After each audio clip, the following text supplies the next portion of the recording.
Right now, as you're watching this, your brain is actively deleting this explainer. I'm not kidding. Not later, not tomorrow, this very second. It sounds crazy, I know, but it's the absolute truth about how your mind actually works. Every single second, your senses get bombarded with something like 11 million bits of information. But you only consciously process about 40 of them. That means your brain is throwing out 99.999% of reality, just gone. It's doing this constantly just to stop you from going into total sensory overload. So here's the big takeaway. Your brain isn't some perfect video camera passively recording your life. No way. It's an aggressive editor, and it is constantly snipping, combining, rewriting, and sometimes straight up inventing parts of your experience to build a story that makes sense. Which leads to the most important question, right? If your brain is ditching almost everything, what on earth is it choosing to keep? And maybe more importantly, why? Well, to figure that out, we have to look at what happens when that editor stops working. Yeah, to really understand why forgetting is so vital, we're going to look at the strange and honestly tragic story of a woman whose brain couldn't forget. Her life shows us that forgetting isn't a bug in our system, it's probably its most important feature. So picture this. It's 2006, and a woman named Jill Price walks into Dr. James McGall's lab at UC Irvine, and she makes this impossible-sounding claim. She says she can remember every single day of her life since she was 14.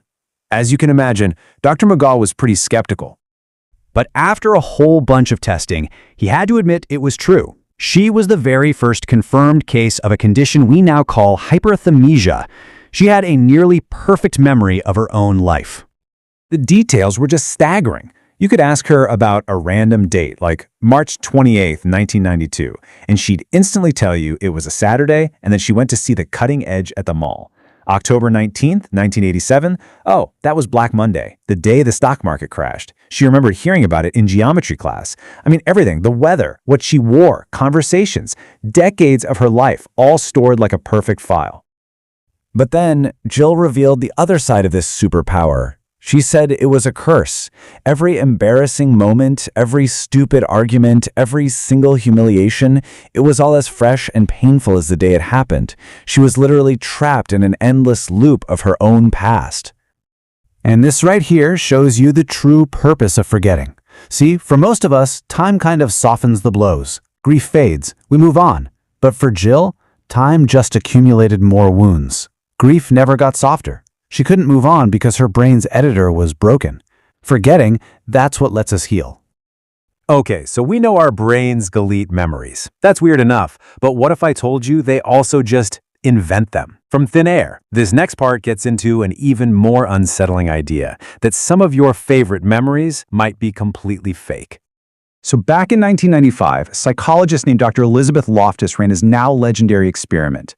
She brought in a group of people and told them 4 stories from their childhood, supposedly collected from their parents. Now, 3 of the stories were real, but one was a total fabrication, a detailed story about them getting lost in a shopping mall as a little kid. And the result? It was wild. A week later, a full quarter, 25% of the people remembered the fake event. And they didn't just say, oh yeah, that happened. No, they described it with vivid emotional detail. They talked about how scared they were, the clothes they were wearing, the nice old lady who found them. None of it was real. This proves a really crucial point. Your memory is not a playback device. Every time you remember something, you're actually rebuilding that memory from scratch, piece by piece. And every time you rebuild it, you can change it. You color it with how you feel now.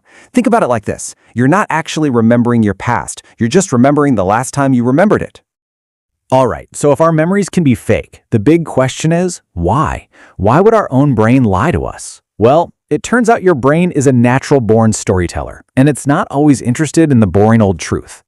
Scientists have found this process called memory reconsolidation.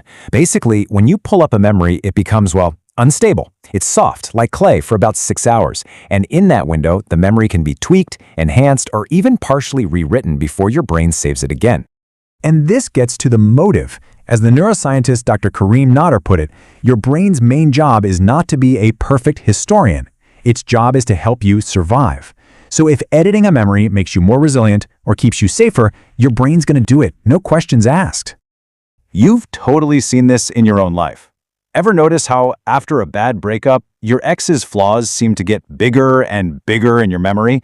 That's your brain protecting you, making it easier to move on. Or do you remember yourself as being just a little bit wittier in that argument you had last week? That's your brain creating a story where you're the hero. It's basically gaslighting you for your own good.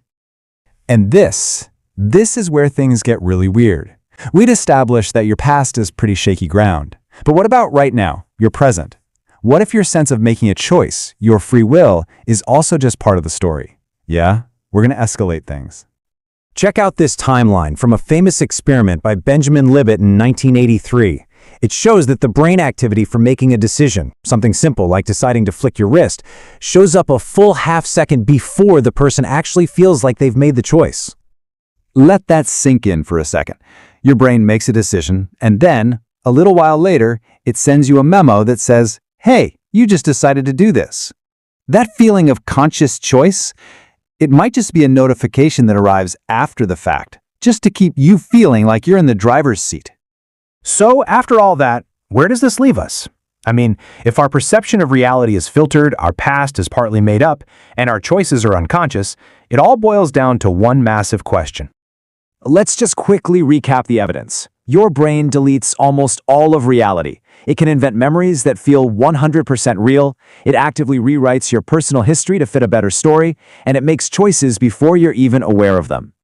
And that brings us right back around to Jill Price's heartbreakingly wise words. Maybe all this editing and deleting isn't about lying to us. Maybe it's what allows us to become who we need to be. Maybe forgetting isn't a failure of memory at all. Maybe it's the very engine of change, of growth, of identity. So we're left with this final haunting question. If your brain is constantly editing your past to build the person you are today, what has it deleted? What crucial experience, what original unedited memory has it locked away from you? What did it erase that, if you could just remember it, would change everything about who you are? And the scariest part is, you would never even know it was missing.